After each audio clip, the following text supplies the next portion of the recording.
শহীদ আল্লামা দেলাওয়ার হোসাইন সাইদি রহমতুল্লাহ আলাইহি। কেউ যদি বলেন মারা গেছে, না, উনি মারা যায়নি, ওনাকে মেরে ফেলা হয়েছে।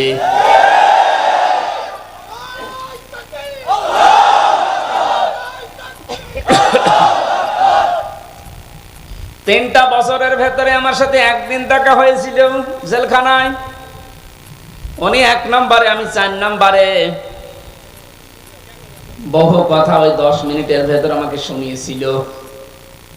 সব চাইতে আশ্চর্য, যেদিন ওনাকে হাসপাতালে নিয়ে আসার জন্য সই নিয়েছে, ওই দিন ওনাকে ধোঁকা দিয়ে বোকা বানিয়েছে জেলার আর সুপার। এখন যারা স্বীকার করছে, ওনাকে এটা জানিয়েছে যে আপনি মুক্ত হয়ে যাবেন।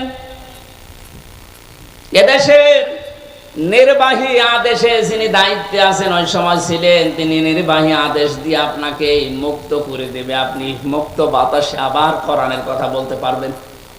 এ কথা বলার পরে সই নিয়ে ওখান থেকে বের করে প্রথমে গাজীপুরে নিয়ে যায়, ওই জায়গা থেকে নিয়ে যায় মেডিকেলে।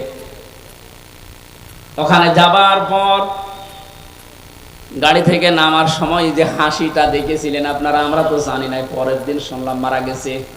এখন ভিডিওতে দেখতে পাচ্ছি যে হাসিটা উনি দিয়েছিলেন, ওনার বিশ্বাস ছিল আমি আবার মুক্ত জীবনে কোরআনের কথা বলতে পারবো। কিন্তু ষড়যন্ত্র করে উপরের নির্দেশে, বিশেষ করে এই ডাক্তার নামে কলঙ্ক। আল্লাহর পরে মানুষ যদি কাউকে বিশ্বাস করে থাকে, সেটার নাম ডাক্তার। আর এই কোলাঙ্গার ডাক্তার মোস্তফা জামান, এখন আরো 2 জন আছে, এরা ভেতরে নিয়ে ইনজেকশন পুশ করে লোকটাকে দুনিয়া থেকে শহীদ করে দিল। অনেক যদি অসুস্থ হবে, আপনি বাস্তবতায় টের পান না। কোন মানুষকে ওইভাবে অসুস্থ অবস্থায় হাসতে কোনদিন আপনি দেখেছেন? সুতরাং উনি মারা গিয়েছে কখনো না, আমি বিশ্বাসও করি না, কোনোদিন বলিও না। উনি শাহাদতের মর্যাদা পেয়েছেন, কারণ সারা জীবন ওনার মোনাজাত ছিল আল্লাহুম্মা ইন্নী আসআলুকা শাহাদাতান ফি সাবিলিক। আল্লাহ, আমারে সাধারণ ভাবে মরণ দিও না, মরণ দিলে তুমি শাহাদতের মরণ দিও। বহু মানুষকে হাসপাতালে আমি এই জেলখানার গেট দিয়ে বের হয়ে যেতে দেখেছি, জেলের ভেতরেই হয়তো মারা গেছে, কিন্তু নিয়ে যে প্রচার করে যে উনি মারা গেছে চিকিৎসাধীন অবস্থায়, অথচ জেলের ভেতরে মরে যায় অনেকে। এই জন্য আমার প্রতিদিনের তাহাজ্জুদের নামাজের দোয়া এইটাই ছিল, আল্লাহ তুমি আমাকে এইভাবে সাধারণ মরণ দিও না। আল্লাহুম্মা ইন্নী আসআলুকা শাহাদাতান ফি সাবিলিক ওয়াজআল মাউতি ফি বালাদি রাসূলিক। হযরত ওমর এই দোয়া করতেন। এই প্রথম টোকা আমি মাঝে মাঝেই বলেছি, আল্লাহ তুমি যদি মরণ আমাকে দাও, তে শাহাদতের মরণ দিও। কোরআনের পাখির সারা জীবনের মোনাজাত ছিল এইটা, আল্লাহ তুমি আমাকে শাহাদতের মরণ দিও। এই জন্য উনি শাহাদতই পেয়েছেন। শাহাদত যারা বরণ করিয়েছে, তাদের শাহাদত এখন বরণ করানো লাগবে না। এরা তো আর শাহাদত পাবে না, কারণ জালেমদের ভাগ্যে আল্লাহ শাহাদতে শব্দ দেয়নি। আল্লাহু লা ইয়াহদিল কওমাস যালিমিন। আল্লাহ পাক বলেন, জালেমদেরকে আমি আল্লাহ হেদায়েত দেই না, পথ দেখাই না। সুতরাং যারা জুলুম করে মানুষের জীবন নষ্ট করে দিয়েছেন, সে শাহাদতের মরণ পেয়ে জান্নাতের পাখি হয়ে উড়ে বেড়াচ্ছে, তা আপনি কি করলেন? আপনি তো হেদায়েত থেকে চিরবঞ্চিত হয়ে গেলেন। যার ইশারায় যা করেছিলেন, এখন তো সব উলটপালট হয়ে যাচ্ছে। আজকে সাবেক অবৈধ আইন মন্ত্রী আনিসুল হকের বক্তব্য, আমি যা করেছি এতদিন সব করেছি হাসিনার কথা মতো। ঠেলা সামলাইবার শুধু এ না, এদেশে যত মানুষ অত্যাচার জুলুম নির্যাতন চালিয়েছে, প্রত্যেককে যদি রিমান্ডে আমার সাথে যা করেছে ওইটুকু করে, ও সব সত্য কথা বলবে। মাটির নিচে নিয়েছিল, মাটির নিচে নিয়ে চোখ বাঁধা কালো কাপড় দিয়ে, পেছনে হাত বাঁধা। পেছনে যদি এমনি হাত বাঁধে, হ্যান্ডকাপ, ওটা এমনিতে হাত কেটে যায়। পেছনে হাত দিয়ে যদি উপরের দিকে টান টান করে রাখে 11 ঘন্টা, আপনি বলেন সত্য বলেন আর মিথ্যা বলেন, যা বলবে বাবা সব ঠিক আছে। এই জন্য আমি এখন দাবি জানাই, আমার মুখ দিয়ে যারা এরকম উল্টা পাল্টা কথা, আমি তো বলি নাই একটা ওই 11 ঘন্টা দাঁড় করানোর পরও আমি বলি নাই 10 দিন রিমান্ডে আমি একটা কথাও না, আমি এগুলো করি নাই। আপনি আন্দাজে জোর করে বলাবেন। যে অবস্থায় আমাকে নিয়েছিল, আমার তো এখন মনে হচ্ছে ওই মানুষগুলোকে কাউন্টার টেররিজমে যে যার সন্তানগুলো ছিল, আলেমদেরকে যারা সবচাইতে বেশি কষ্ট দিয়েছে, এই মনিরুল, এই হারুন, আসাদুজ্জামান, আব্দুল মান্নান, আতিকুর রহমান, নাম ধরে বলছে এগুলো মানুষ নামে কলঙ্ক। মানুষ হয়ে মানুষকে এত কষ্ট দিতে পারে আমি না দেখলে বিশ্বাস করতাম না। 10টা দিন গেছে আমার 10 বছরের মতো, ঘুম তো নেই, আন্দাজে কষ্ট আপনি কেন দিলেন? নিজেরাই মাঝে মাঝে বলা করতে, হুজুর কিছু জানে না, আমরাও জানি। টিপ্পনি কাটতো, একে অন্যের সাথে হাসি তামাশা করতো, আমার নামাজ পর্যন্ত 4 ওয়াক্ত পড়তে দেয়, জোহর আসর মাগরিব আমি ইশারা করি, কারণ আমি জানি না এখন দিন না রাত। এখনো পর্যন্ত জালেমদের পক্ষে যারা ছাপায় গেছেন, আমাদের কি দোষ আপনি দিতে পারছেন না? কোন দোষ যদি দেশের জালেমদের নাও থাকে, শুধুমাত্র আয়না ঘরের বিচার করলো আপনার ফাঁসি হবে। জানেন আয়না ঘর কি? ব্যারিস্টার আজমি, ব্যারিস্টার আমান আজমি, আপনি কি জবাব দেবেন তার মা বাবার কাছে, তার স্ত্রীর কাছে, তার ওই ছোট ছোট বাচ্চাদের কাছে কি জবাব দিবেন বলতে পারেন? পারবেন না। এরপরও আপনি মাইকে, এরপরও লাইভ করছেন যে আমার কি অপরাধ, আমি দেশ ত্যাগ করলাম, আমি তো এখনো খুঁজে পাই না। খুঁজে পাচ্ছেন না। কোন দোষ যদি আপনার নাও থাকে, সবচাইতে বড় দোষ এই আপনি আয়না ঘর বানিয়েছেন। এটার চাইতে মারাত্মক পৃথিবীতে কোন জুলুম আছে বলে আমি জানি না। একটা জীবিত মানুষকে এদিকে 1.5 হাত, এদিকে 1.5 হাত, ওর মাঝখানে পায়খানা। আমি যেখানে থাকতাম এর মাথার কাছে পায়খানা, এতটুকু জায়গায় 24 ঘন্টা। আর খাবার যা দেয় মনে হচ্ছে 2-3 দিন আগের খাবার, পচা খাবার। খেলে খান, তাও এক বাটির ভেতরে 4-5টা তরকারি দিয়ে দেয়, আবার ডাল দিয়ে দেয়, খান না খান না খান, আপনি মরে যান, ওদের কোনো অসুবিধা নেই। কারণ কেউ জানে না তো পৃথিবী তো আছে কিনা। এমন জায়গায় এমন ভয়ঙ্কর, এমনিতেই মানুষ হার্ট ফেল করে মরে যাবে। এই জন্য যারা টপটপটন জড়িত এই জুলুমের সাথে, ওদের কোনো শাস্তি দেওয়ার দরকার নেই, শুধু এই ঘরের ভেতরে 10 দিন একটু আটকিয়ে রাখেন, এমনি মরে যাবে। আমাদের তাও সেনাই তো কোরআন ছিল, আমি কোরআন পড়তে পারতাম, ও শয়তানদের তো কোরআন নেই, ও এমনি টেনশনে মরে যাবে। এখনো টের পাচ্ছেন আছে আমি কি করেছি, এত আমার উপর জনগণ এত খেপলো, আপনি টের পাচ্ছেন? জালেমরা জাহান্নামে যাবে, তার 1 নাম্বার কারণ এরা আল্লাহর মামলার আসামি। এটা আমি বানালাম। সূরা শুরার 42 নাম্বার আয়াতে আল্লাহ জানিয়ে দিয়েছেন, ইন্নামাস সাবিলু আলাল্লাযিনা ইয়াজলিমুনান নাস, অবশ্যই আমি আল্লাহ মামলা দেব তাদের বিরুদ্ধে যারা মানুষ হয়ে মানুষের উপরে জুলুম করছে।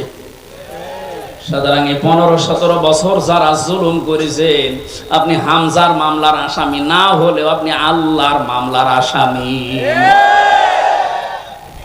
সাধারণ মানুষ মামলা দিয়েছে দরবেশ বাবার নামে, আনিসুল হকের নামে সাধারণ মানুষ মামলা দিয়েছে, এক গরিব মানুষ। তারপরেও ওই বাংলাদেশে হাজার হাজার লক্ষ উকিল থাকার পরেও এই লোকটার পক্ষে কোনো উকিল এখনো দাঁড়ায়নি। আর আপনি তো সাধারণ মানুষের মামলার আসামি না, আপনি সরাসরি আল্লাহর মামলার আসামি।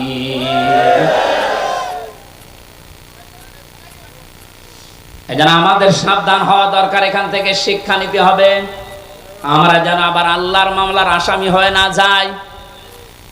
এদের জন্য হেদায়েত কামনা করলেও হেদায়েত হবে না, কারণ কোরআন নিষেধ করেছে আল্লাহু লা ইয়াহদিল কওমাজ জালিমিন।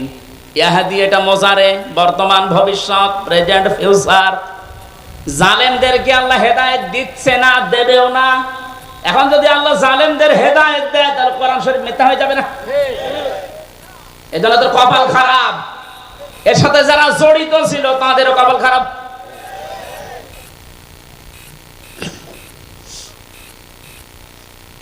ফরিদপুরবাসী বড় ব্যথা নিয়ে কথা বলছি।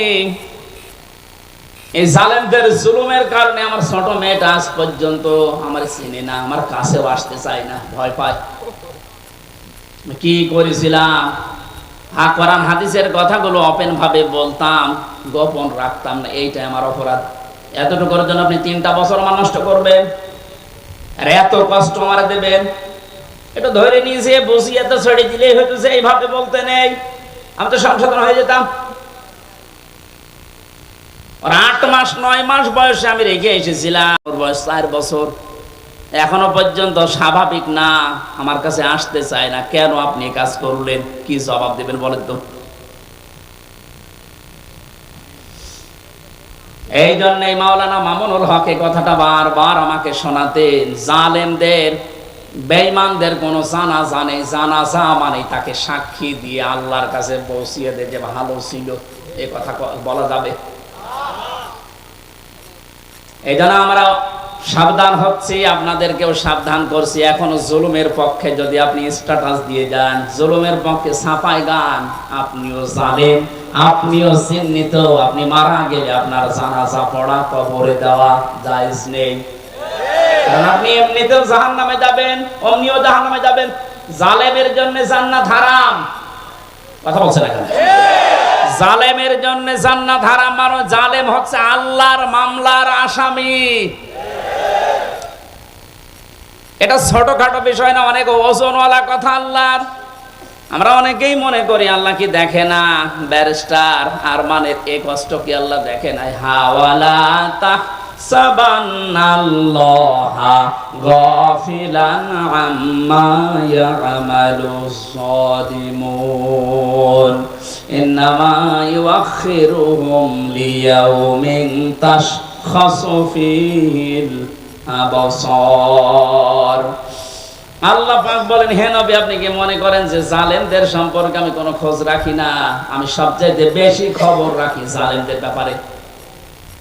ওদেরকে আমি ছাড় দিয়েছি ওই দিন পর্যন্ত যেদিন চক্ষু উল্টিয়ে যাবে। আজ ঠিক তাই হচ্ছে।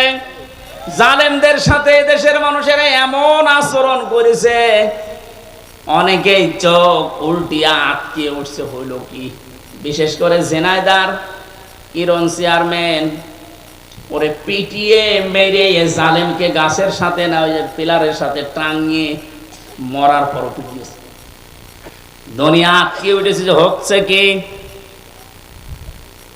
আবু সাইদকে যে লোকটা সজ্ঞানে স্বেচ্ছায় গুলি করে হত্যা করেছিল, তার জনগণ পিটিয়ে ন্যাংটা করে টাঙিয়ে রেখেছে। ইন্নামা ইউআখিরুহুম লিয়াউমিন তাশখাসু ফীহিল আবসার। আমার তো মনে হচ্ছে কোরআনের এই আয়াত এখন খাপের খাপ, মমতাজের বাপ সব মিলিয়ে যাচ্ছে। জালেমদেরকে আমি আর একটা স্মরণ করাচ্ছি, এখনো যারা জালেমদের পক্ষে কথা বলেন, যা জালেমদের পক্ষে যারা আছেন তারা সাবধান হন।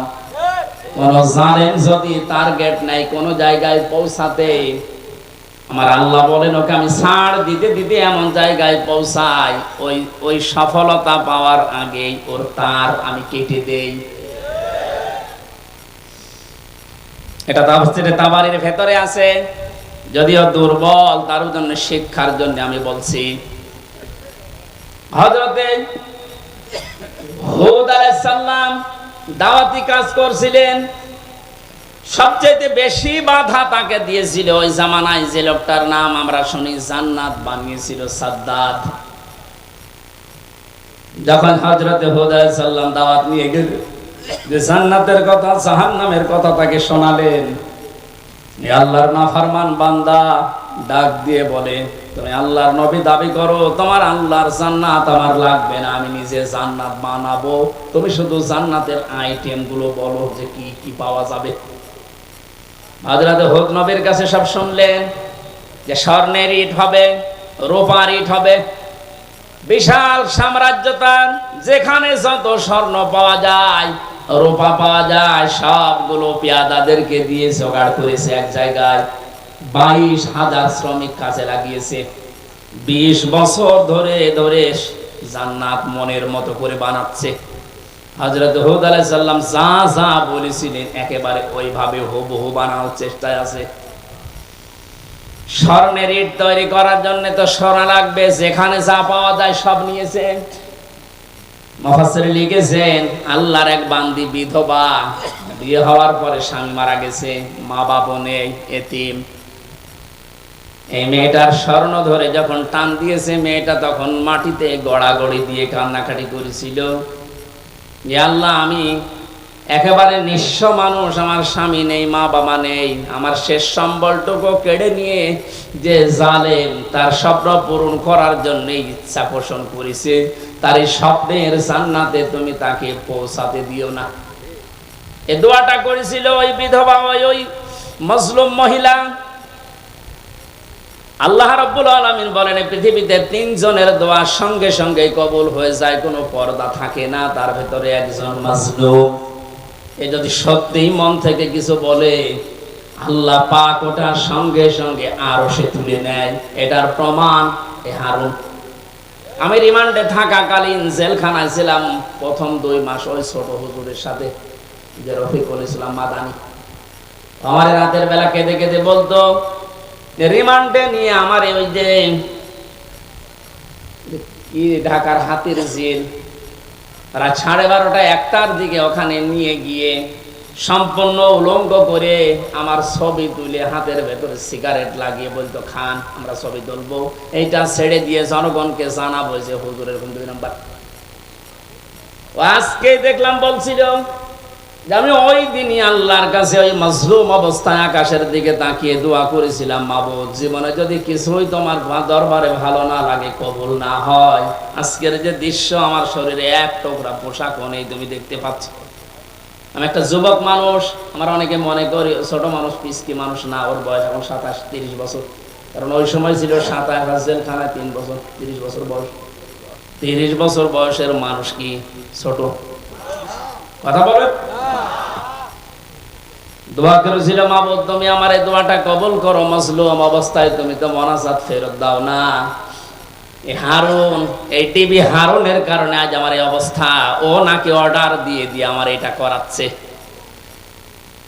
জিজ্ঞাসা করেছে যে অফিসার করেছিল, এসআই স্যার, আপনি সত্যি করে বলেন তো, আমার যে হাল করলেন, এ নাজেহাল অবস্থা, হারুন স্যার কি জানে? ওরা হাসি দিয়ে বলেছে, হারুন স্যার জানে মানে ওই করাচ্ছে। সঙ্গে সঙ্গে ওই সময় দোয়া করেছিলাম, মাবুদ, তুমি ওকেও আমার মতো এরকম কিছু দেখায়ও। দেখিয়েছেন আল্লাহ জনগণের সামনে, আমার আল্লাহ এই পৃথিবীতে দেখিয়ে দিয়েছে কিভাবে লজ্জার স্থান মানুষকে দেখাচ্ছে এই শয়তান। আমার একজন দেখিয়ে বলছে, হুজুর এই দেখেন কারবার। আমি নাউজুবিল্লাহ, আস্তাগফিরুল্লাহ, কি ও কয়েকদিন পরে স্ট্যাটাস দিয়েছিল, আমি বাইরে যেতে পারি না, বাইরে গেলে মানুষ বলে 3 ইঞ্চি। কি একটা অপমান! মাত্র কয়েক সেকেন্ডের ভিডিও পাস হয়ে ও সব হারিয়েছে। ওর কয়েক সেকেন্ড না, সারা জীবন যেদিন আল্লাহ ফাঁস করবে, এ জালেমের সেদিন কোনো উপায় থাকবে? টাকলা মোরাদের মাত্র 6 মিনিট 8 সেকেন্ড। এ কি ওর নাম?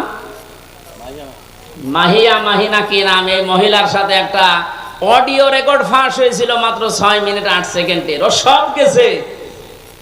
আমার তো মনে হয় এই জালেমদের দরে যারা ছিল এই দেশে, ওদের সহযোগী যারা, এদের হাজার হাজার ভিডিও অডিও রেকর্ড জমা হয়ে আছে।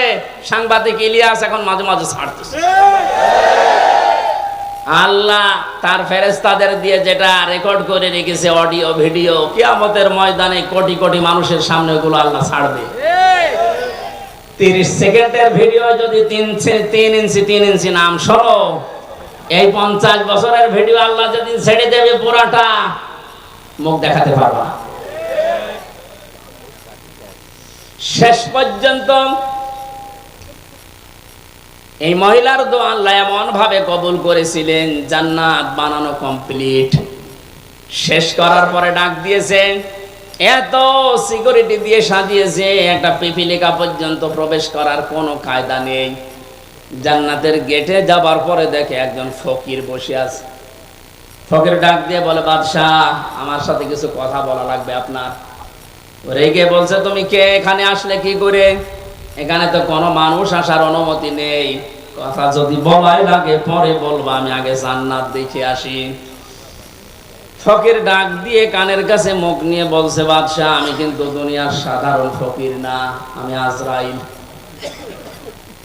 মাথাটা একটু কাজ করো ঘোড়া থেকে, আমি কথাটা বলে চলে যাব।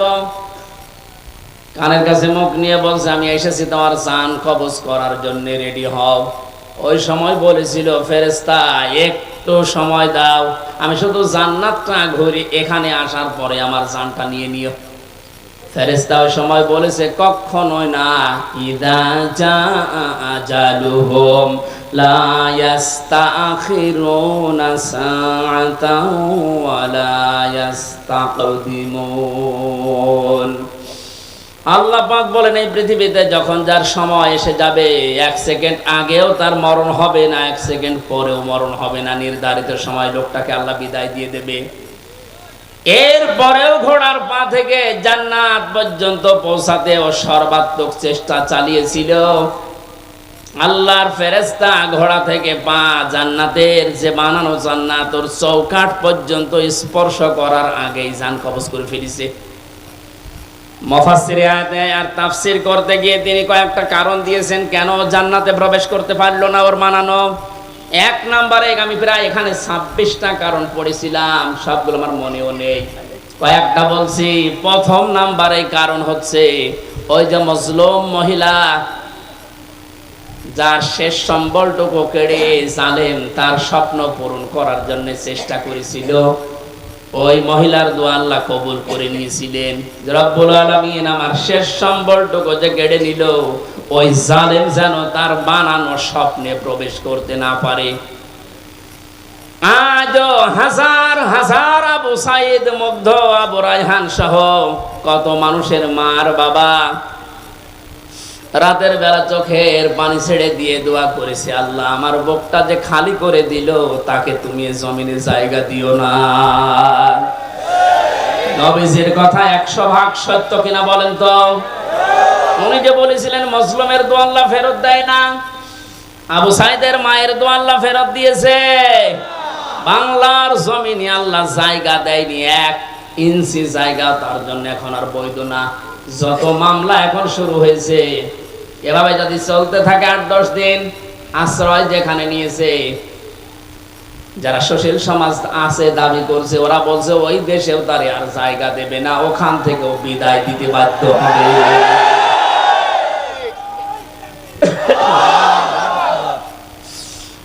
আমার ফরিদপুরবাসী জালেমদের জন্য সব জায়গা আল্লাহ অবৈধ ঘোষণা দিয়েছেন, জালেমদের কোনো জায়গা পৃথিবীতে নেই। কারণ সবচাইতে বেশি আল্লাহ খেয়াল করেন জালেমের জুলুমের দিকে। আল্লাহ এত বেশি রাগান্বিত হয়ে যায় জালেমের উপরে, না জানি ওকে 7 তবক আসমানের উপর থেকে ফেলে দিতে পারলে আল্লাহর ভালো লাগে। এই জন্য আমরা সাবধান হব, কোন জালেমের জানাজা কবরে দেওয়া এটা মেকি, এটা ভুয়া হবে। ওদের জন্য জানাজাও জায়েজ নেই, কবরে দেওয়া জায়েজ নেই। আল্লাহ আমাদেরকে উল্টাপাল্টা কথা যারা বলি, ধারণা করি অনেক আলেম পর্যন্ত এখন বিভিন্ন জায়গা থেকে টাকা খেয়ে কথা বলছে, আবু সাইদ মুগ্ধ এরা শহীদ হয়নি, অথচ শহীদদের ব্যাপারে কথা বলা, মুখে অন্তরে ধারণা করাও নিষেধ। এ ঘোষণা কার? আপনার বানানো মনে হচ্ছে? সূরা বাকারা, সূরা আলে ইমরানের আয়াত দিয়ে আমি দলিল দিয়েছি, মুখ দিয়েও বলবেন না কোনোদিন, অন্তরে ধারণাও করবেন না, কারণ এদের মর্যাদা এত বেশি আল্লাহর দরবারে, যাকে থেকে আল্লাহ শাহাদাতের মরণ দেয় না। কত মানুষ চেষ্টা চালাচ্ছে, তারপরও মরতে পারে না। وَلِيَعْلَمَ اللَّهُ الَّذِينَ آمَنُوا وَيَتَّخِذَ مِنكُمْ شُهَدَاءَ وَاللَّهُ لَا يُحِبُّ الظَّالِمِينَ। সূরা আলে ইমরানের 140 নম্বর আয়াতের শেষের দিকে আছে আল্লাহ রাব্বুল আলামিন বলেন, আমি যার জীবন যৌবন পছন্দ করি, ভালোবাসি, এই মানুষকে আমি আল্লাহ শাহাদতের মরণ দিয়ে ধন্য করি। জোরে বলেন সুবহানাল্লাহ। শহীদ আবু সাঈদ সাধারণ মনে হচ্ছে না, ওই ইসলামী আন্দোলনের একজন কর্মী ছিল। তাই এখন কর্মী ছিল। এখন খোঁজ খবর নিয়ে যেটা দেখা যাচ্ছে, তার মানে জীবনে এমন এমন কাজে আঞ্জাম দিয়েছে, রাতের বেলা তার তাহাজ্জুদের নামাজ, চোখের পানি আল্লাহর দরবারে মনে হয় মঞ্জুর হয়েছে। সাধারণ ভাবে মরণ দেয়নি, আল্লাহ শাহাদতের মরণ জালেমের সামনে আল্লাহ দিয়েছে। আয়াতের শেষের কথা ছিল আল্লাহু লা ইউহিব্বুজ জালিমিন, আল্লাহ জালেমদেরকে ভালোবাসছেন না, বাসবেনও না। জোরে বলেন নাউজুবিল্লাহ। এজন্য আহ্বান জানাচ্ছি, হাতে পায়ে ধরে বলছি, এখনো যারা জালেমদের পক্ষে আছেন, সাফাই গান, নিজের পায়ে নিজে কোড়াল মারবেন না, ফিরে আসেন। জালেমদের কোন জায়গা কিয়ামত পর্যন্ত এ জমিনে আর হবে না। আল্লাহ আমাদেরকে জালেমদের বিষয়গুলো বোঝার তৌফিক দিন। দরুদ পড়ছি নবীজির উপরে সাল্লাল্লাহু আলাইহি ওয়াসাল্লাম। কোরআনে কারীম থেকে আমরা দুইটা সূরা পড়েছি, সূরা আলাম নাশরাহ এবং সূরা নাসর। আমরা তাফসীর আকারে কথা বলবো, যেহেতু এখানে লেখা আছে। আপনারা আছেন তো? বিজয় পেয়েছে অনেকেই, মনে কি হনরে হনুমান হয়ে যাচ্ছেন না? কি করা লাগবে কোরআন থেকে শুনেন, জবান ছেড়ে কোরআনের আয়াতগুলো আগে একটু পড়েন। আউযু বিল্লাহি মিনাশ শাইতানির রাজীম, বিসমিল্লাহির রহমানির রহিম।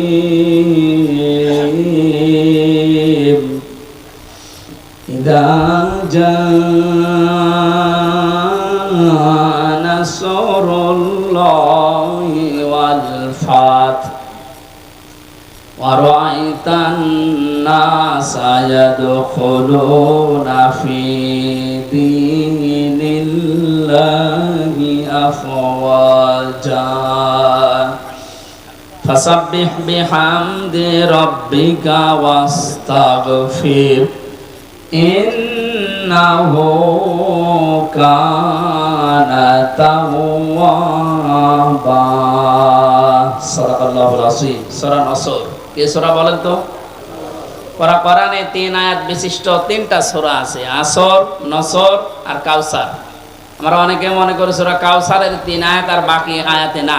3টা সূরা 3 আয়াত বিশিষ্ট, আসর, নসর, কাউসার। তার ভেতরে একটা পড়েছি, এটা তেলাওয়াত শুদ্ধ অনেকের হয় না, নামাজে কিন্তু এই সূরাটা অনেকে পড়ে। নুন সোয়াদ র, নাসর মানে সাহায্য, আর নুন সিন র, নাসর মানে ঈগল পাখি। এই জন্য তেলাওয়াত যখন করবেন সোয়াদ উচ্চারণটা মুখ গোল করা লাগে। আল্লাহ পাক জানিয়েছেন, ইযা জা নাসরুল্লাহি ওয়াল ফাth, যখন আসবে আল্লাহর সাহায্য, হে নবী আপনি তখন বিজয় দেখতে পাবেন। 15 বছর বহু মজলুম দোয়া করেছে, জেলখানায় এখনো পর্যন্ত বহু মজলুম পড়ে আছে। বিশেষ করে মাওলানা জসিমউদ্দিন রহমানী সহ হাজারো আলেম এখনো পর্যন্ত জেলখানায় আছে। এই জালেমের জুলুমে জীবনটা তাদের শেষ হয়ে গেছে। কোরআনের এই অনুষ্ঠান থেকে এই মাজলুমদের মুক্তির দাবি করছি, বলেন আমিন। মজলুমের পক্ষে যেহেতু আমার আল্লাহ আছেন, ইব্রাহিম নবী মজলুম থাকার কারণে যারা তার পক্ষে ছিল তাদেরই দাম আল্লাহ বাড়িয়ে দিয়েছিলেন। একটা ব্যাঙের প্রসাব পর্যন্ত আল্লাহ পাক বানিয়ে দিয়েছেন হযরত ইব্রাহিমের পক্ষে থাকার কারণে। আজ হাজার হাজার মজলুম মানুষে যে বিডিআর, আমি 900-র উপরে বিডিআর পেয়েছিলাম। আমার উপর তলায় যারা থাকতো অধিকাংশ বিডিআর মামলার কিচ্ছু জানে না, 14 বছর জেল খাটতেছে। বিশেষ করে মুন্সিগঞ্জের কয়েকজন আর পঞ্চগড়ের এক মুরব্বী, এত ভালো মানুষ আমার জীবনে জেলখানায় আমি পাইনি। ওরা কোরআন শরীফ মাথায় নিয়ে হাতে নিয়ে বুকে নিয়ে বলতো, হুজুর আমি কিচ্ছু জানি না, আর 1 বছর পরে রিটায়ার্ড হয়ে যাব, খান্তিতে আছি, তো কি জানো কি হয়ে গেল আমার, এই যে বেকার ধরে 14 বছর আটকে রেখেছি। এখন যিনি দায়িত্বে আছেন, স্বরাষ্ট্র উপদেষ্টার দায়িত্ব পেয়েছেন জাহাঙ্গীর আলম, এ লোকটা কিন্তু ওই বিষয়গুলো সব তার নখদর্পণে আছে। এবার জালেমরা টের পাবে। ধোঁকা দিয়ে বোকা বানিয়ে মানুষের চোখে ধুলো দিয়ে বহু চিটারি বাটপারি করেছেন, এখন আর ছাড় নেই। আমরা এখান থেকে আহ্বান জানাচ্ছি, যারা দায়িত্বে আছেন বিচার ব্যবস্থায়, বিচার বিভাগে, খুব তাড়াতাড়ি এই বিডিআর মামলায় যারা আছে, বিনা কারণে যারা বছরের পর 14 বছর জেলখানায় আছে, কিচ্ছু জানে না, ওদেরকে আমার মনে হয় শাস্তি দিলেও খুব বেশি হলো 7 বছর দেওয়া যেত। ওরা বলতো, হুজুর আমরা যদি অপরাধ করেও থাকি, বিদ্রোহ করে থাকি, আমাদের 7 বছর জেল হয়, অথচ বিনা কারণে 14 বছর আমি জেলে। এত বড় জুলুম আর সহ্য করা হবে না। যারা দায়িত্বে আছেন, আহ্বান জানায় বাংলার লক্ষ লক্ষ তাওহীদি জনতা নিয়ে এই নিরপরাধ মানুষদেরকে বিনা বিচারে বিনা হিসাবে ছেড়ে দেওয়া লাগবে।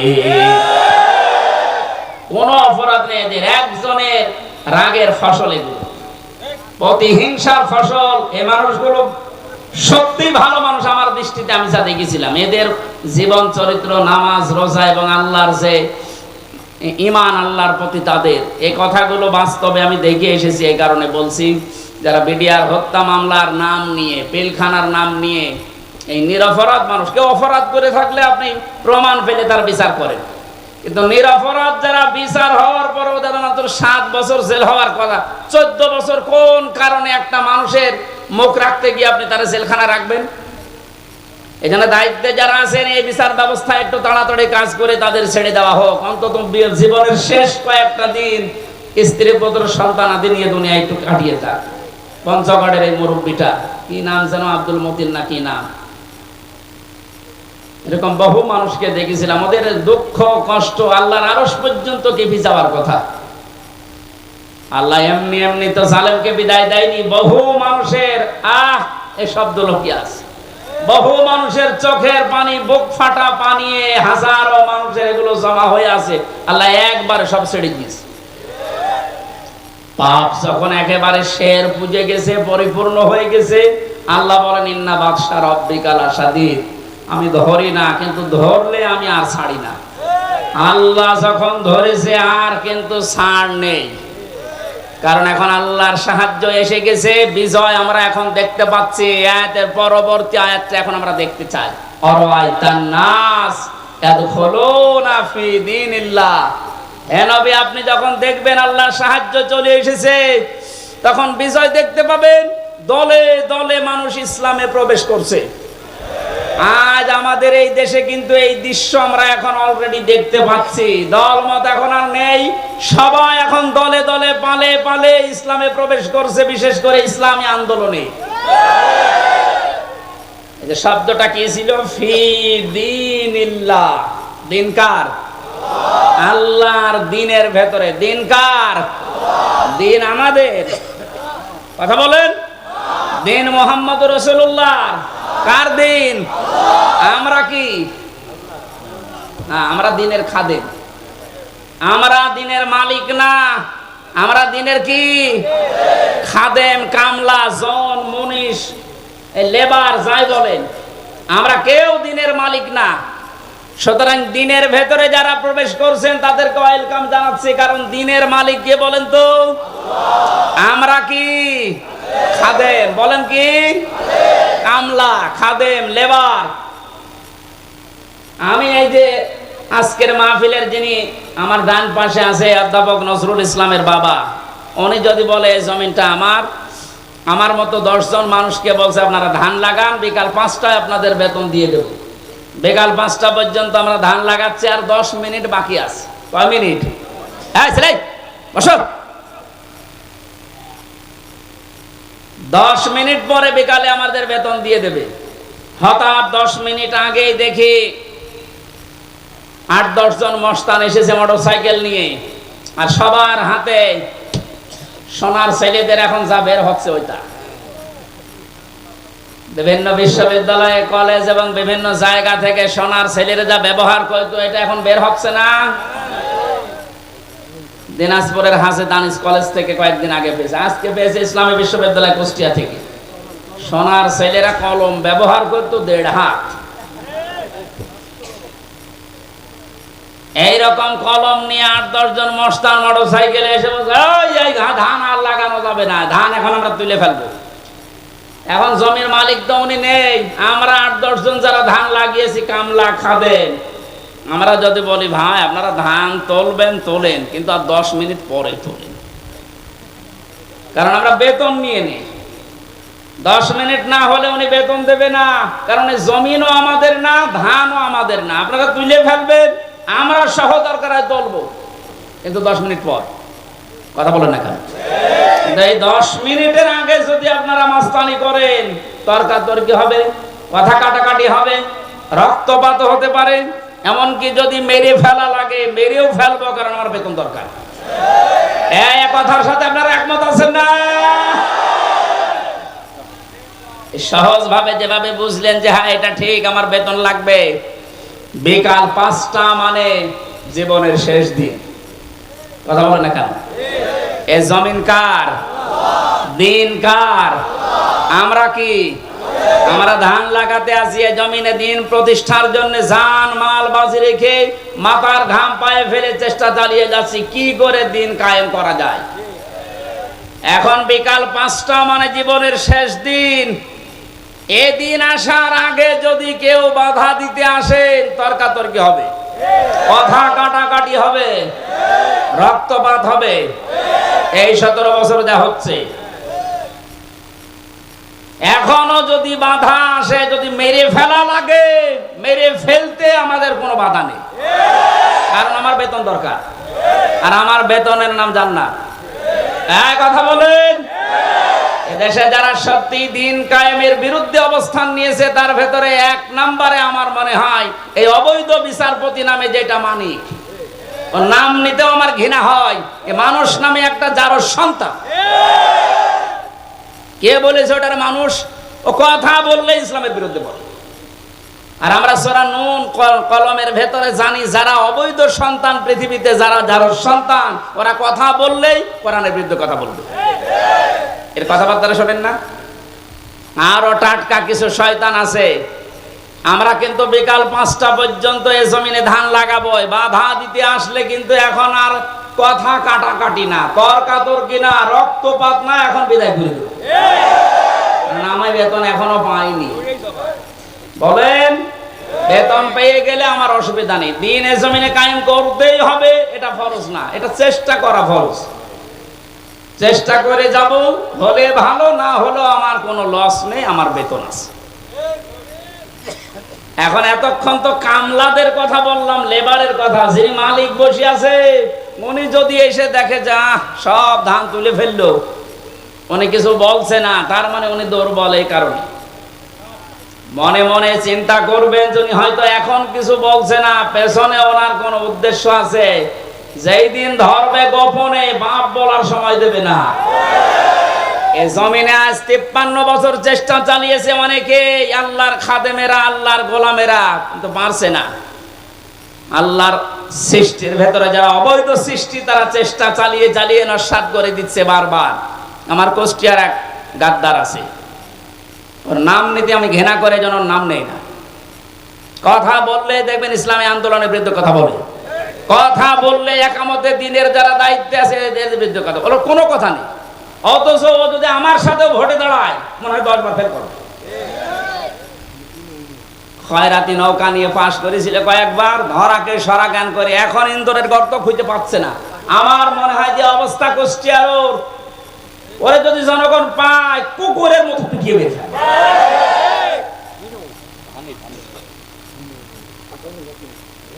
না, ও নুনু নাম আমি নিই না, নাম দেখো কি হক ননু দিয়েছে। শয়তান শয়তানি করার জায়গা পায় না। আরেকজন বরিশালের আছে, এবার আরেকটা শয়তান, কি মনন নাকি নাম যেন, মনন না মেনন? মাত্র 4 দিন আগে এদের স্বাধীন হওয়ার, এই 5 তারিখে স্বাধীন হলো না, 4 দিন আগে শয়তানগুলো উঠে পড়ে লেগেছিল একটা জনগণের সেন্টিমেন্ট অন্যদিকে নজর ঘুরিয়ে দিতে, যে এই দেশের ইসলামপন্থী যারা তাদেরকে নিষিদ্ধ করে দাও। আল্লাহ চিরতরে ওদের নিষিদ্ধ করে দিয়েছে, যেন যুগে যুগে যারা জালেম আসবে তারা যেন শিক্ষা নেয়। ফেরাউনকে আল্লাহ এমনি সটকি দিয়ে রাখে নাই। আল্লাহ বলেন ওকে সটকি দিয়ে রাখলাম এই কারণে যুগে যুগে যারা স্বৈরাচার আসবে তারা যেন ওর লাশ দেখে শিক্ষা নেয়। সুতরাং আজও যারা জালেম তাদের অবস্থান এই 5 তারিখের পর থেকে যা হয়েছে, এখনো যদি আপনার পরিবর্তন না আসে, শিক্ষা না নেন, আমার মনে হয় আজরাইল আসার আগে আপনারা পরিবর্তন নেই।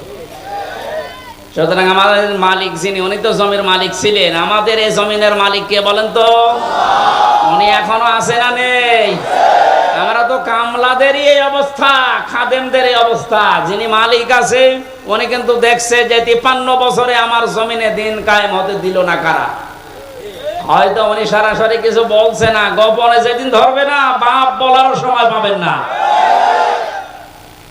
দাড়ি কেটে পালাতে গিয়ে পালাতে পারে না, এতে কত বড় শয়তান। আমি তো মাঝে মাঝে ওর দিকে এখন তাকিয়ে বলছি, আল্লাহ এই শয়তান আমি তো দেখিনি, যদি দেখতাম নমরের দিকে মনে হচ্ছে শয়তান, যদি দেখতাম এরকম হতো। নাম নিয়ে যাবো দরবেশ বাবা। দরবেশই যদি এই হয় তাহলে যেগুলো ক্লিন সেভ ওগুলো চরিত্র কত খারাপ আপনি বলেন। দরবেশই যদি এই করে, দাড়ি কাটার পরে চিহ্ন দেখে মনে হচ্ছে একটা নমো না, কে যেন ডিম মেরেছিল। ডিম না, ওরা আরো কিছু মারা দরকার।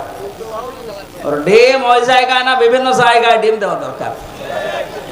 ওই শয়তানরা আমরা যখন আলেমদেরকে, বিশেষ করে মাওলানা মামুনুল হক, মাওলানা সাখাওয়াত হোসেন রাজি, আমির হামজা, এই রফিকুল ইসলাম মাদানী, হারুন ইসহার, আলেমদেরকে যখন এই দড়ি বেঁধে মাথায় দড়ি দিত, হাতে হ্যান্ডকাপ দিত, পায়ে ডান্ডা বেড়ি দিত, এগুলো দিয়ে যখন আদালতে তুলতো, ওরা ওই 5 থেকে টিপ্পনি কাট, ঠিকই হচ্ছে। এখন ডিম খাও, আমরাও এখন বলবো তো ঠিকই হচ্ছে।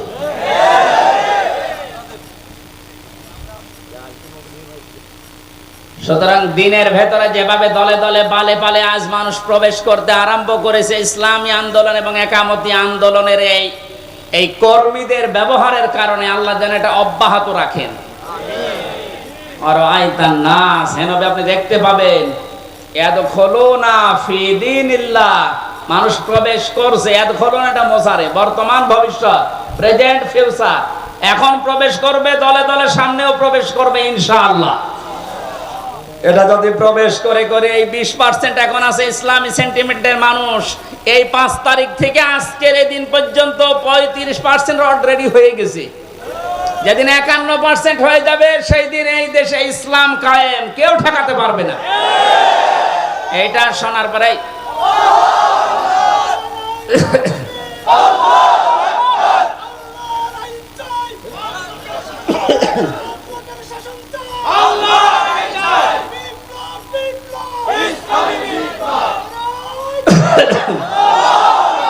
এই দৃশ্য দেখে অনেক জালেমের এখন গাত্রদাহ কিন্তু অলরেডি আরম্ভ হয়ে গেছে। ওরা তলে তলে ষড়যন্ত্র করছে, না অন্য কেউ আসুক, ইসলাম যেন দেশে না আসে।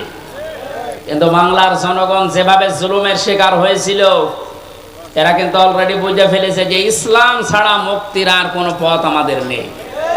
ইসলামের হাতে যদি দেশটা তুলে দেওয়া যায়, যার যে অধিকার, যে ধর্মের লোক হোক, তার অধিকার সে ফিরে পাবে। এক কথা বলেন না কেন?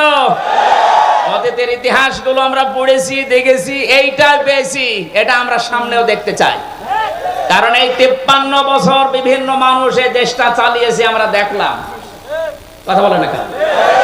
বাবা চালিয়েছিল, স্বামী চালিয়েছে, কারো কারো চাচাও চালিয়েছে, বউ চালিয়েছিল, ভাবি চালিয়েছিল। এখন শুধু দেখতে বাকি আছে যে এই কোরআন দিয়ে দেশ চললে কেমন দেখা যায়।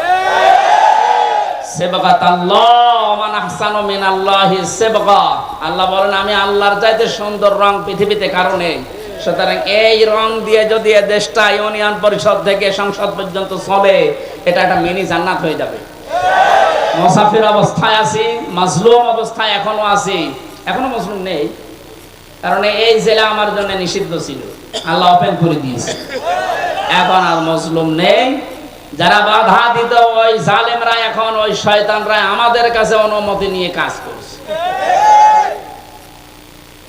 কুষ্টিয়া সহ বাংলাদেশের 64 জেলাতে ইসলাম পন্থীদেরকে আজ যারা জালেমের সহযোগী ছিল তারা ডাক দিয়ে দিয়ে বলছে, হুজুর কি করা লাগবে বলে।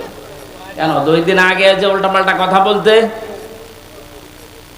আল্লাহর ভুল ধরতো, এইটাও আমি পেয়েছি, অথচ মুসলমান। আমি কয়েকজনের নাম বললে বলতে পারতাম, আমার মামলা আছে আয়ু, এই লোকটার বাড়ি মাদারীপুরে, আসলেই ও মাদারি। এই শয়তানটা আল্লাহর ভুল ধরতো, বলতো আল্লাহর এই কাজ করা ঠিক হয়নি। ওর ইমান আছে আর ও মরে গেলে ওর জানাজা কিসের, ওর কবরে কিসের, ওর পুড়িয়ে ফেলা লাগবে। ওর নাম মিজানুর রহমান, তাতে কি? নাম তো সুন্দর নাম নিয়েছে, অথচ কাজ পুরা উল্টা। আমি আমারটা বলছি কারণ আমারটা আমি ভালো জানি। আমারে ধরার পরে আমার বাবার কাছে বলে 10 লাখ টাকা দেন, নয়তো মামলা দেবো 50টা। মনে হচ্ছে মামলাও বানাবে। কি বিচার চলছিল দেখেন তো। আর প্রতিদিন টিভির সামনে শয়তান বসে বসে বলতো আমি ন্যায় বিচার কায়েম করছি। কিসের ন্যায় বিচার? আমার একটা ঠুনকো মামলা, মানে মুরগি চুরিও না, মূল্য চুরিও না। মুরগি চুরি মৌলি চুরি করলো সর্বোচ্চ 3 মাস জেল হয়। কয় মাস? আর আমার এই ঠুনকো মামলা দিয়ে সিএমএম কোর্ট, জজ কোর্ট, হাইকোর্ট সহ 30 বার মামলা তোলে, 33 বার মামলা তোলে, না জামিন নেই। ওপরওয়ালার নিষেধ, মনে হচ্ছে যে আল্লাহ নিষেধ করিস। হাইকোর্টের একটা বিচারপতি যদি বলে আমার কিচ্ছু করার নেই, তোর ওই চেয়ারে বসার সাথে ভ্যান চালানো ভালো না, এরকম অবস্থায় বানিয়ে রেখেছিল প্রত্যেকটি জায়গায়। আর সব মুখ খুলছে। এই অবৈধ আইন মন্ত্রী যেমন পেছনে ডিম দেওয়ার কারণে মুখ খুলে ফেলিস যে আমি কিচ্ছু করি না, সব হাসিনা করতে বলিস, সব এরা মুখ খুলবে। আয়না ঘরের যিনি দায়িত্ব ছিল এই শয়তানটা জিয়াউল হাসান, এরে এখন ওই জায়গায় রাখা দরকার।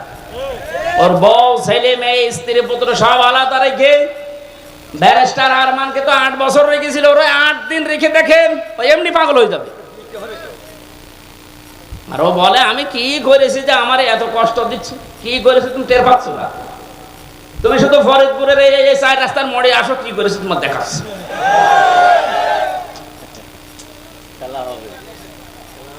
খেলা হবে, সে খেলা পালিস। এ কথাটা বলার কারণ হচ্ছে অনেকে এখনো ষড়যন্ত্র করবে, যে জানছে যে এভাবে 20% ইসলামী মানুষ ছিল এই দেশে, 96% যদিও মুসলমান, কিন্তু ইসলাম কায়েম করা লাগবে এরকম পক্ষে ছিল মাত্র 100 জনের 20 জন। এই 5 তারিখ থেকে আজকের এই দিন পর্যন্ত জরিপ বেরিয়েছে 35 জন হয়ে গেছে। যদি আর একটু এভাবে যেতে যেতে 51% হয়ে যায়, এ দেশে ইসলাম কায়েম ঠেকাবে কার বাবার শক্তি আছে বল? এখন জালেমরা এই কথা, এই দৃশ্য দেখে বসে থাকবে? ওরাও চেষ্টা চালাচ্ছে, চেষ্টা চালিয়েও ব্যর্থ হচ্ছে বারবার। এখন আবার হিন্দুদের লাগিয়েছে, পারবে না, কোনো চেষ্টা সফল হবে না। কারণ এই দেশের বিজয় আল্লাহ, শুধু ছাত্রদের নাম বলছে, শুধু ছাত্রদের না, হাজার হাজার মজলুমের চোখের পানি এই বিদায়ের পেছনে লুকিয়ে আছে। আল্লাহ তুমি যেহেতু ঘোষণায় দিয়েছো যে ফিদিনিল্লাহি আফওয়াজা, দলে দলে মানুষ প্রবেশ করবে, তোমার সাহায্য যখন এসেছে, বিজয় যখন আমরা দেখতেই পেলাম, অন্তত দলে দলে তোমার বান্দাদেরকে ইসলামে তুমি প্রবেশ করাও। ফাসাব্বিহ বিহামদি রাব্বিকা ওয়াস্তাগফির। আল্লাহ বলেন এখন তোমাদের কাজ কি হবে? যখন দেখবে যে দলে দলে মানুষ প্রবেশ করছে, তখন কাজ হবে আল্লাহর হামদ করা, প্রশংসা করা। হামদ কি? আজ এই হামদ শব্দটা নিয়ে ভেজাল আছে। বাংলাদেশ, ভারত, পাকিস্তানের বিভিন্ন জায়গায় আল্লাহর হামদের নামে যত রকমের শিরিক বেদাত হচ্ছে, এর নাম হামদ না। জিকির একটা প্রশংসা না? হামদ না? এই হামদকে নিয়ে আজ হাজারো মানুষ শিরিক বেদাতের ভেতরে লিপ্ত হয়ে গেছে, এ জেলাতেও আছে। সুতরাং আপনাদেরকে আমরা আহ্বান জানাবো, আল্লাহর হামদ যেভাবে করা লাগে প্রশংসা, ঠিক ওইভাবে করেন। আল্লাহর আইন প্রশংসা করা, এটা আল্লাহর সবচাইতে বড় হামদ। কথা বলুন। এর ভেতরে 500 আইন আছে। কয়টা? এটা যদি এদেশে প্রতিষ্ঠিত হয়ে যায়, আল্লাহর হামদ তখন কার্যকর হবে। আস্তাগফির, ইস্তেগফার করা লাগবে। ইস্তেগফার আর তাওবা এক জিনিস নয়। কেউ যদি সব সময় শুধু আস্তাগফিরুল্লাহ আস্তাগফিরুল্লাহ আস্তাগফিরুল্লাহ পড়তে পারে, তাহলে তার টেনশন আল্লাহ নিজের থেকে দূর করে দেয়। এই আমলটা আমি সহ যারা এসেছি জারি রাখবো, সব সময় যেখানে থাকবেন সব সময় আস্তাগফিরুল্লাহ আস্তাগফিরুল্লাহ মনে মনে জোরে জোরে পড়েন। আর তাওবা এটা আলাদা জিনিস। তাওবা যদি সত্যিই কেউ করে, ওর পেছনের অপরাধ আল্লাহ শুধু মাফ করে না, পুরা জায়গাটা আল্লাহ ফাঁকা করে দিয়ে নেকি দিয়ে ভরাট করে দেয়। এই জন্য ইন্নাহু কানা তাওয়াবা, অবশ্যই আল্লাহ তাওবা কবুলকারী। আমরা এই বিজয় পেয়ে, এই সাহায্য পেয়ে আমরা যেন উচ্ছৃঙ্খল হয়ে না যাই। আমাদের বাংলাদেশ জামাত ইসলামী কেন্দ্রীয় আমির যিনি আছেন ডক্টর শফিকুর রহমান, ওনার পক্ষ থেকে আহ্বান জানিয়েছে 5ই আগস্ট স্বাধীনতা আন্দোলনে যেসব ছাত্র জনতা এবং ভাইয়েরা বোনেরা শহীদ হয়েছেন, তারা এখনো হাজার হাজার অসুস্থ হয়ে পড়ে আছে। কুষ্টিয়ায় 5 তারিখে 14 জন শহীদ হয়েছে, প্রায় 100-র উপরে আহত হয়ে হাসপাতালে, কারো লজ্জার স্থান নেই। আমি গিয়েছিলাম হাসপাতালে দেখার জন্য, একজন আমাকে তার মা বলছে আমার ছেলের লজ্জার স্থান উড়ে চলে গেছে। এই জায়গায় গুলি ঠেকিয়ে মেরেছে, এই গোপালগঞ্জে বাড়ি, সাহেব আলী নাম দারোগা। এই জায়গায় ঠেকিয়ে বাচ্চাদেরকে মাথায় ঠেকিয়ে মেরেছে, একেবারে সরাসরি সাক্ষী আছে। এখন কুষ্টিয়ায় ঢুকতে পারে না, ওরা যদি পায় কুষ্টিয়াবাসী পিটিয়ে মেরে ফেলবে।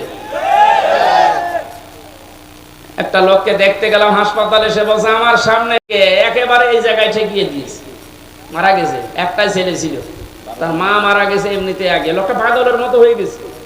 আমার যতটুকু সমর্থ ছিল শহীদদের বাড়িতে বাড়িতে গিয়ে এবং হাসপাতালে 2 মাস চলার মতো যা লাগে আমি দিয়েছি। এখন আরো যারা বিত্তবান আছে তাদের উচিত, কারণ তাদের জন্য আজ আমরা স্বাধীন হলাম, মুক্তভাবে নিজের মত প্রকাশ করতে পারছি, স্বাধীনভাবে বুক ফুলিয়ে কথা বলতে পারছি, ঘুরে বেড়াতে পারছি। এটা স্বাধীনতা না?